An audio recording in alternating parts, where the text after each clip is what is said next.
Hello everyone, welcome to black mirror horror. कैसे हैं आप सब? आई होप आप सब ठीक होंगे। आज मैं आप सभी के लिए देवी लाकिनी के कहर का दूसरा भाग लेकर आई हूँ और उम्मीद करती हूँ कि ये कहानी आपको पसंद आ रही होगी। कहानी पसंद आए तो इस वीडियो को लाइक और चैनल को सब्सक्राइब ज़रूर कीजिएगा। तो चलिए ज़्यादा देर ना करते हुए बढ़ते हैं हमारी कहानी में आगे।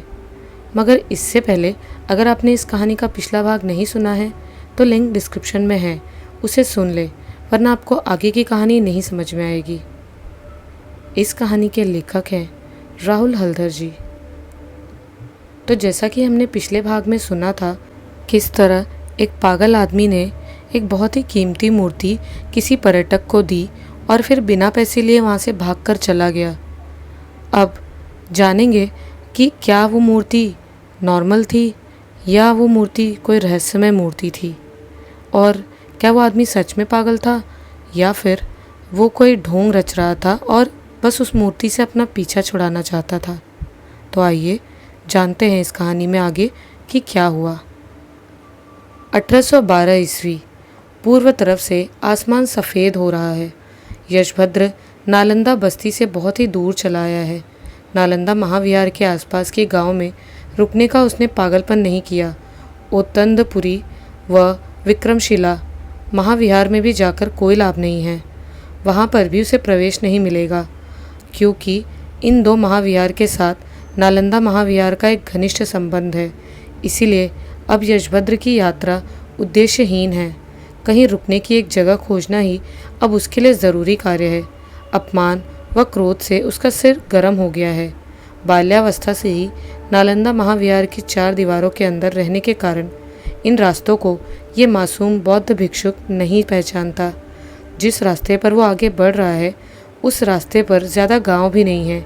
इसीलिए यशभद्र पूरे दिन केवल चलता जा रहा है। बीच में उसे 2 जंगल भी पार करना पड़ा, इसीलिए शाम होने तक वो थक चुका है। और कुछ दूर चलने के बाद एक मैदान आया। इस मैदान को पार कर अचानक उसे एक मठ दिखाई दिया। अवलोकितेश्वर की कृपा हुई, वो जल्दी से मठ के पास पहुंचा। एक बौद्ध मठ तथा उसके सामने का पट खुला हुआ है, लेकिन अंदर के पट बंद हो चुके हैं। आसपास देखने पर कई सारे छोटे छोटे प्रार्थना कक्ष दिखाई दिए। आज रात के लिए यशभद्र को यहीं रुकना होगा तथा सुबह होने पर वो मठ के सन्यासी से यहाँ रहने के लिए अनुरोध करेगा। एक छोटे से प्रार्थना गृह के अंदर यशभद्र ने प्रवेश किया। क्षुधा व तृष्णा से उसका शरीर सुन्न हो गया है। हालांकि उसने जंगल के एक छोटे से तालाब से जलपान किया था। अगर थोड़ा खाने को कुछ मिल जाता तो अच्छा होता। संदूक को ज़मीन पर रख उसके ऊपर सिर रखकर यशभद्र लेट गया। थकान के कारण कुछ देर में ही उसकी आंखों में निद्रा उतर आई। आधी रात को किसी अनजाने कारण से यशभद्र की नींद खुल गई। नींद खुलते ही उसे ऐसा लगा कि एक बर्फ़ के टुकड़े पर उसने अपना सिर रखा हुआ है। तुरंत ही वो उठ बैठा। धातु से बना संदूक कुछ ज़्यादा ही शीतल हो गया है। इस शीतलता को वो अच्छी तरह जानता है। सब कुछ समझकर यशभद्र की आंखें चौड़ी हो गई। क्षुधा, तृष्णा, क्रोध व अपमान में वो भूल गया था कि संदूक के अंदर स्वयं लाकिनी है, और वो ये भी भूल गया था कि प्रति रात्रि की तरह आज भी उसे एक ताज़ा प्राण चाहिए। और इस निर्जन मैदान व छोटे से प्रार्थना कक्ष में प्राण मतलब वो स्वयं है। मुहूर्त में ही यशभद्र का पूरा शरीर कांप उठा। आखिर वो अब क्या करे? जिस साधक ने उसे नर्क के अंधेरे से बाहर लाया है, क्या वो उसी को मारेगी? उस पर थोड़ी भी दया प्रदर्शन नहीं करेगी? इस बारे में यशभद्र को कुछ भी नहीं पता, क्योंकि लोभवश के कारण उसने ये सब जानने की कोशिश भी नहीं की थी। हे अवलोकितेश्वर, कर्मफल मनुष्य को इसी तरह भोगना पड़ता है। भागने की चेष्टा करके कोई लाभ नहीं है। वो अच्छी तरह जानता है कि लाकिनी उसे पृथ्वी के किसी भी प्रांत से ढूंढ लाएगी। उस संदूक के अंदर मानव प्राण का संचार हुआ है। एक खटखट की आवाज़ से संदूक का ढक्कन हिलता रहा। वो आ रही है, वो बाहर आ रही है। बैठे बैठे ही यशभद्र पीछे की ओर सरकता रहा। अंत में उसका पीठ दीवार से सट गया। अब अंत में उसे क्या अपने ही फंदे में पैर रखना होगा? अब उसके मन के अंदर तीव्र आतंक के अलावा भी जो अनुभूति ज़्यादा हो रही है वो खेद है। मासूम बौद्ध सन्यासियों को मौत के मुंह में धकेल देने की कीमत अब उसे देनी होगी। उसके अंदर लोभ की जो जीवा थी वही अब उसे निगल जाएगी। कक्ष की शीतलता अब पहले से ही बहुत ज़्यादा है। संदूक का ढक्कन धीरे धीरे खुल रहा है और उसके साथ ही एक हल्के हरे रंग की रोशनी पूरे कक्ष में फैल रही है। संदूक का ढक्कन पूरा खुल गया। 1, 2, 3। यशभद्र मृत्यु का मुहूर्त गिन रहा है। उसका आश्चर्य से फैला हुआ आँख अब संदूक की ओर है। उसके अंदर से धीरे धीरे कुछ बाहर निकल रहा है। एक हाथ निकला, अब दूसरा हाथ भी निकल रहा है। दोनों निकले हाथ के बड़े बड़े नाखून संदूक को खुरच रहे हैं। वो भयानक आवाज़ मानो यशभद्र के सीने को अभी फाड़ डालेगी। अब धीरे धीरे उसमें से सिर निकल आया। यशभद्र ने आश्चर्यचकित होकर देखा कि 1 नहीं, 2 नहीं, 3 सिर निकल रहे हैं। एकदम वैसी ही प्रतिरूप जैसी मूर्ति संदूक के अंदर रखी हुई है। 6 आँख अंगारों की तरह जल रही है। संदूक के अंदर से पूरा शरीर अब बाहर निकल आया तथा धीरे धीरे वो यशभद्र की ओर बैठते रेंगते हुए आगे बढ़ने लगी। तीनों चेहरे पर एक विभत्स भयानक हंसी है। उन 3 जोड़े आँखों की दृष्टि से यशभद्र मानो अभी भस्म हो जाएगा। उसे याद आ गया कि लाखनी जागरण के लिए जिस पोथी की सहायता उसने लिया था उसके अंत के कुछ पृष्ठ नहीं थे। शायद वहाँ पर लिखा हुआ था कि इसे जगाने की भयानक व्यथा क्या हो सकती है। शायद वहाँ इसे रोकने का कोई क्रिया भी लिखा हुआ था। उसे तो इस बारे में कुछ भी नहीं पता। लोभ, हाँ, लोभ में वो अंधा हो गया था, इसीलिए उसने इस नर्क की शक्ति को समझ नहीं पाया। डर व आतंक से यशभद्र की आंख बार बार बंद हो रही है। मृत्यु आ रही है। कुछ ही देर में एक चिल्लाने की आवाज़ के साथ सब कुछ शांत हो गया। वर्तमान समय। एक छोटी सी घटना का उल्लेख करना ज़रूरी है। ये घटना सचमुच बहुत ही छोटी है, लेकिन उस घटना ने मेरे मन में कुछ सवाल पैदा कर दिया है। हिमगिरी एक्सप्रेस में लखनऊ लौट रहा हूँ। साथ में पूरा कॉलेज का ग्रुप है। ग्रुप की मस्ती व दोस्तों के शोर शराबे में समय कैसे व्यतीत हो रहा है समझ में नहीं आ रहा। पठानकोट से ट्रेन में चढ़ते वक्त कई सारे बिस्कुट का पैकेट खरीद लिया था। वही सब मेरे बैग में रखा हुआ है। ट्रेन में चढ़ते ही मुझे बीच बीच में भूख लग जाती है, इसीलिए साथ में बिस्किट भी ले लिया था। हम सभी अपने अपने बर्थ में बैठकर मस्ती कर रहे हैं। कुछ देर बाद भूख लगते ही ऊपर के बर्थ पर रखे बैग से बिस्किट के पैकेट्स निकालते वक्त मैं आश्चर्य हो गया।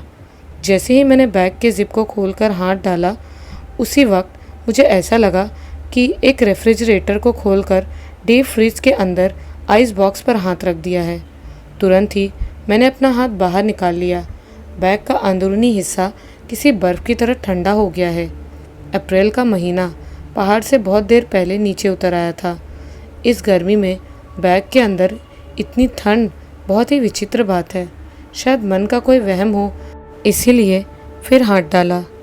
नहीं, सचमुच बैग का अंदरूनी हिस्सा बहुत ही ठंडा है। एक पैकेट बिस्किट निकालकर नीचे बैठा। पैकेट खोलकर देखा तो सभी बिस्कुट गल गए थे। इस अद्भुत घटना की व्याख्या मैं नहीं कर पाया। बहुत ही सामान्य सी घटना है, लेकिन अपने मन से मैं इसे नहीं निकाल पा रहा। 1812 ईस्वी। छोटे से प्रार्थना कक्ष के सामने 3 लोग खड़े हैं। प्रार्थना कक्ष के अंदर के भयानक दृश्य को देखकर तीनों आतंक से जम गए हैं। 3 बौद्ध सन्यासी सुबह के इस मनोरम किरण में भी उनके बलिष्ठ शरीर में डर व आतंक की तरंग दौड़ रही है। सामने ही एक लगभग सूखा हुआ शरीर पड़ा हुआ है। आँख आश्चर्य से भरी तथा मुंह खुला हुआ।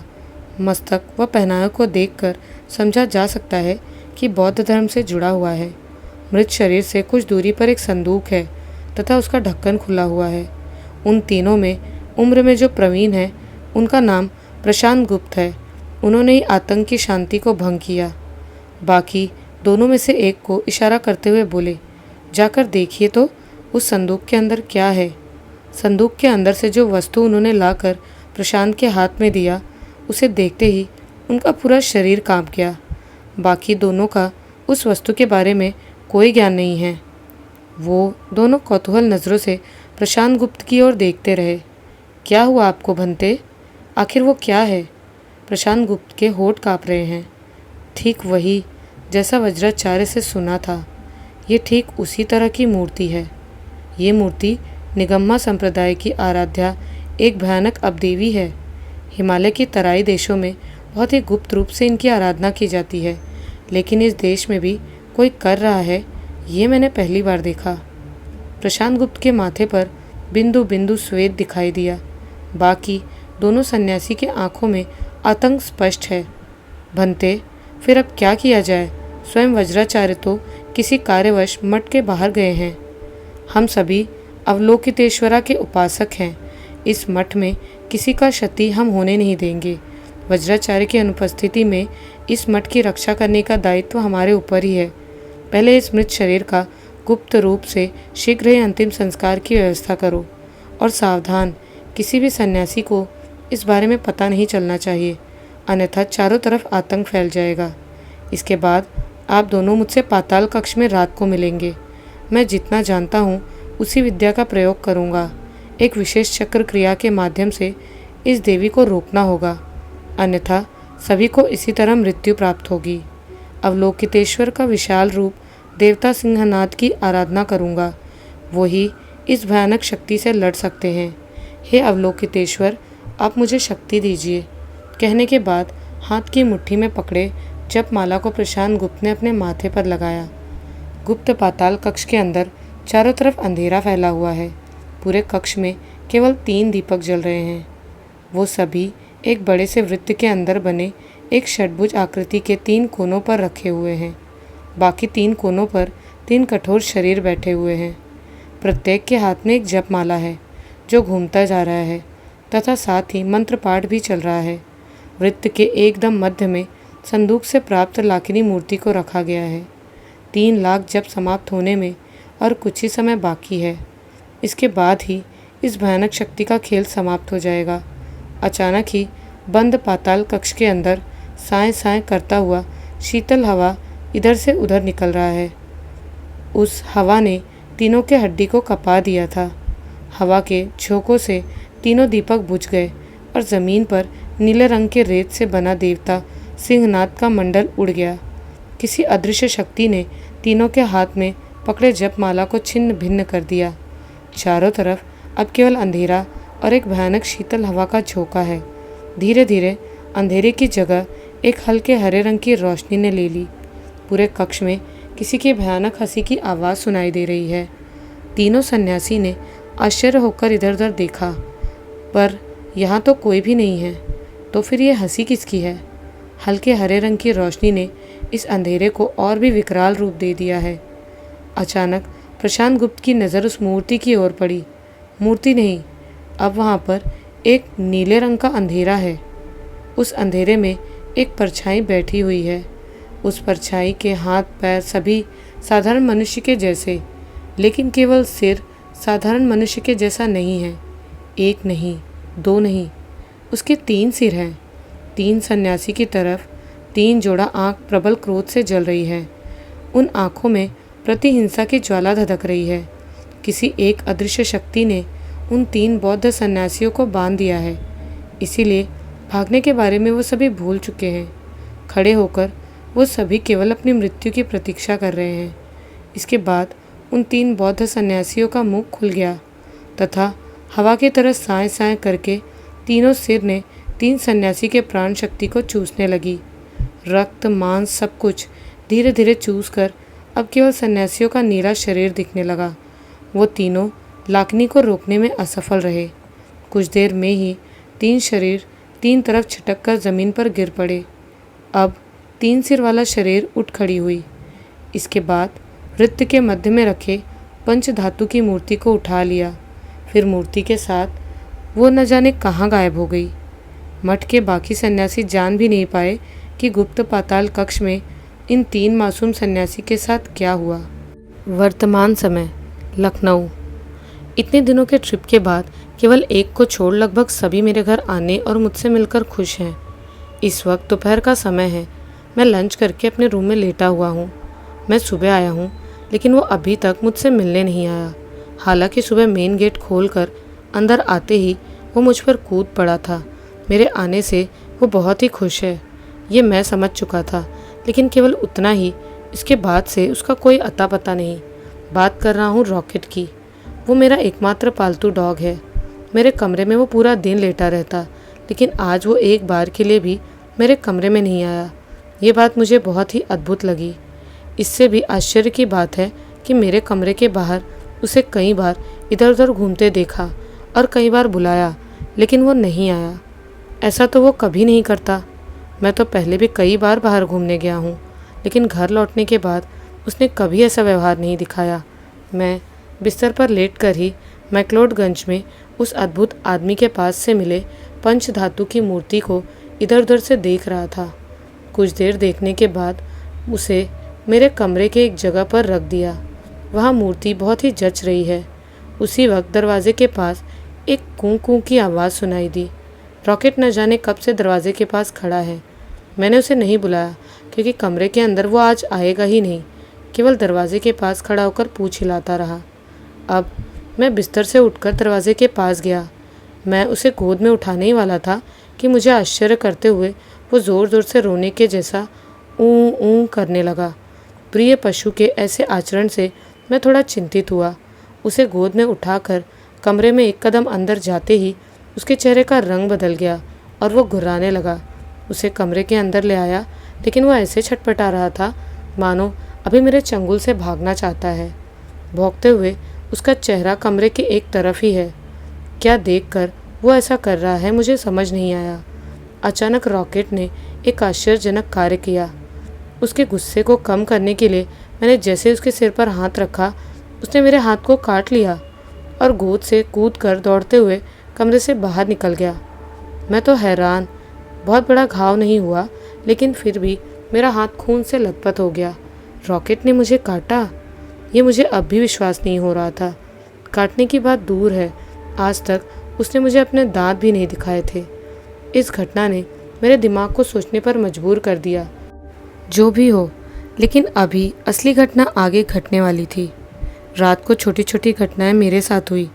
ट्रेन जर्नी करने के कारण ठीक से नींद नहीं ली थी, इसलिए उस दिन जल्दी सो गया था। एक नींद में मेरा रात कवर हो जाता है, लेकिन उस दिन न जाने क्यों आधी रात को मेरी नींद टूट गई।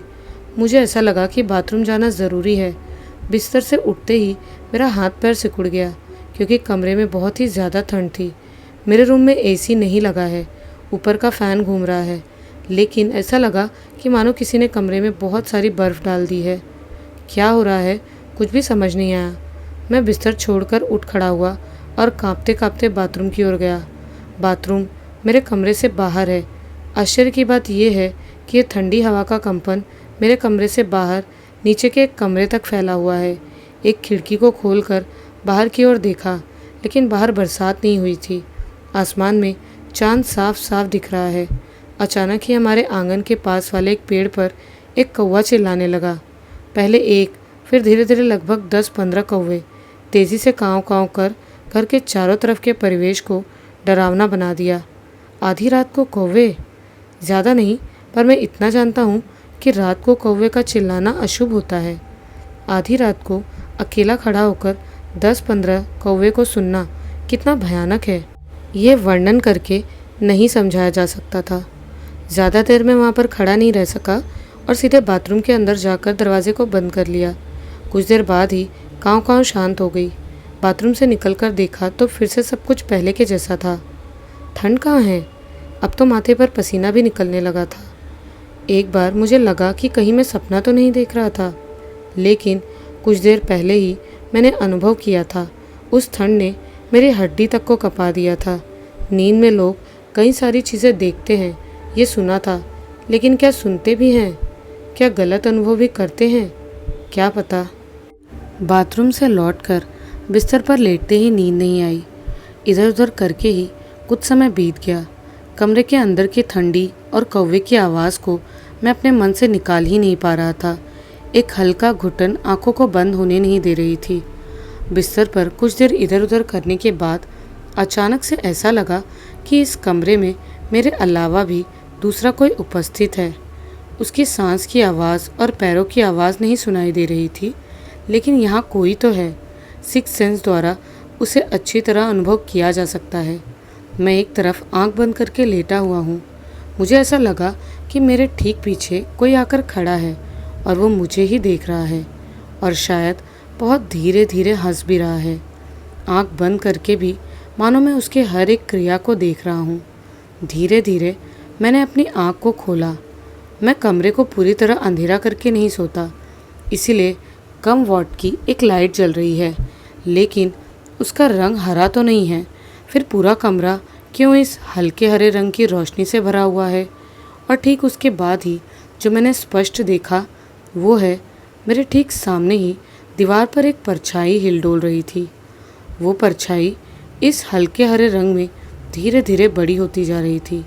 हाथ पैर हिलाकर वो विकृत रूप से मुद्रा रहा था और उसका सिर शरीर की तुलना में बहुत बड़ा था। नहीं, गलत, एक नहीं, उसकी जगह 3 सिर हैं, इसीलिए इतना बड़ा दिखाई दे रहा है। अकेले कमरे में लेटकर वैसी विकृत व डरावनी परछाई देख शरीर में जो अनुभूति होती है वो समझाया नहीं जा सकता। डर से आंख बंद कर लिया मैंने। सीने से दिल धक धक कर मानो अभी बाहर आ जाएगा। मुझे तुरंत ही याद आया कि इस प्रकार का कुछ वस्तु मैंने देखा है, लेकिन उस वक्त डर व आतंक से याद नहीं कर पाया। सिक्स्थ सेंस फिर सचेत हुआ। कमरे के अंदर हल्की एक चलने की आवाज़। वो आवाज़ धीरे धीरे कमरे से बाहर की ओर खत्म होती जा रही है। मैं कुछ देर आंख बंद कर उसी तरह लेटा रहा, फिर धीरे से अपनी आंख को खोला, लेकिन अब कमरे में कोई हरी रोशनी नहीं है। दीवार पर दिख रही वो विकृत परछाई भी अब गायब है। मैंने क्या देखा? फिर से हेलुसिनेशन किया, लेकिन क्या हेलुसिनेशन इतना स्पष्ट होता है? दिमाग की ऐसी अवस्था होने पर भी न जाने क्यों तुरंत ही मुझे नींद आने लगी। नींद आने के ठीक पहले ही मुझे सुनाई दिया कि नीचे के कमरे से रॉकेट के भौंकने की आवाज़ आ रही है। रात को कभी कभी चूहा या कुछ देखने पर रॉकेट ऐसा करता है। धीरे धीरे मैं नींद में खो गया। सुबह बहुत ही बुरी तरह नींद खुली। नीचे से माँ के चिल्लाने की आवाज़ सुन मैं हड़बड़ा कर उठ बैठा। बेटा, जल्दी से नीचे आ। सीढ़ी से नीचे उतरते वक्त ही मैंने दृश्य को देख लिया था और वह दृश्य देख बाकी बची सीढ़ी उतर नहीं सका। मैं वहीं बैठ गया था। सीढ़ी के नीचे वाले कमरे के सामने ही मेरा रॉकेट 4 हाथ पैर फैलाकर पड़ा हुआ है। उसके शरीर में उस वक्त जान नहीं है। दोनों आंख बाहर की ओर निकली, मुंह खुला तथा जीभ बाहर निकल गई है। सबसे आश्चर्य की बात यह है कि उसका शरीर सूख गया था। किसी ने मानो उसके अंदर से खून व मांस को चूस कर केवल चमड़ा और हड्डी का शरीर फेंक दिया है। सुबह नींद से उठते ही वो भयंकर दृश्य मुझसे बर्दाश्त नहीं हुआ। मैंने तुरंत ही उल्टी कर दी। उसके बाद फिर मुझे कुछ याद नहीं। मैं शोक में खो गया। बाकी सुबह कैसे बीती ये भी याद नहीं। दोपहर को घर के सामने ही रॉकेट को कब्र दिया गया। दुख व आतंक से मैं किसी पत्थर की तरह हो गया। रात की घटना मुझे स्पष्ट रूप से याद है और आज सुबह उठकर ये दृश्य मैं समझ गया कि घर के अंदर किसी कारणवश कुछ तो परिवर्तन हो रहा है। कुछ गड़बड़ है जो मुझे पता नहीं चल रही। इन सभी घटनाओं का एक लिंक है, लेकिन किसके साथ यही मुझे समझ नहीं आ रहा। दोपहर में लेटकर कल से हो रही सभी घटनाओं को एक एक कर मिलाने की कोशिश किया। न जाने क्यों मुझे ऐसा लगा कि कल रात की घटना और रॉकेट की मृत्यु सब कुछ में एक लिंक है। दीवार के एक तरफ सोचते हुए देख रहा था। वहाँ पर एक जगह मेरे द्वारा लाई गई मूर्ति पर नज़र पड़ते ही मैं चौंक गया तथा भय से पूरा शरीर ठंडा हो गया। यही, हाँ, इसी प्रकार की परछाई को मैंने कल रात देखा था। 3 सिर वाली वो परछाई। और ये भी याद आया कि नींद आने से पहले मैंने रॉकेट के भौंकने की आवाज़ सुनी थी। उस वक्त समझ नहीं पाया था कि क्या देखकर वो भौंक रहा है। मेरे दिमाग में कई बातें दौड़ने लगी। तो क्या इन सभी घटनाओं के पीछे इस मूर्ति का संबंध है? इसके अलावा मेरे मन में ये बात भी घूम रही थी कि इस मूर्ति को घर में लाने के एक दिन के अंदर ही कई सारी हैरान कर देने वाली घटना घट गई। क्या ये मूर्ति अभी शापित है? याद आया कि घर लौटने से पहले मैक्लोडगंज के मार्केट में उस आदमी ने कैसा अद्भुत आचरण किया था। मूर्ति को मेरे हाथ में देते ही वो भाग क्यों गया था? मनुष्य ऐसा तभी करता है जब वो किसी खराब चीज़ को किसी दूसरे पर थोप कर उससे छुटकारा पाना चाहता हो। एक पंच धातु की इतनी महंगी मूर्ति कोई फ्री में क्यों देगा? सोचने से बहुत सारी बातें सामने आती हैं। बहुत सारे प्रश्न मन में हैं जिसके बारे में मुझे नहीं पता। कल रात को मुझे बहुत ही तेज़ ठंड लग रही थी।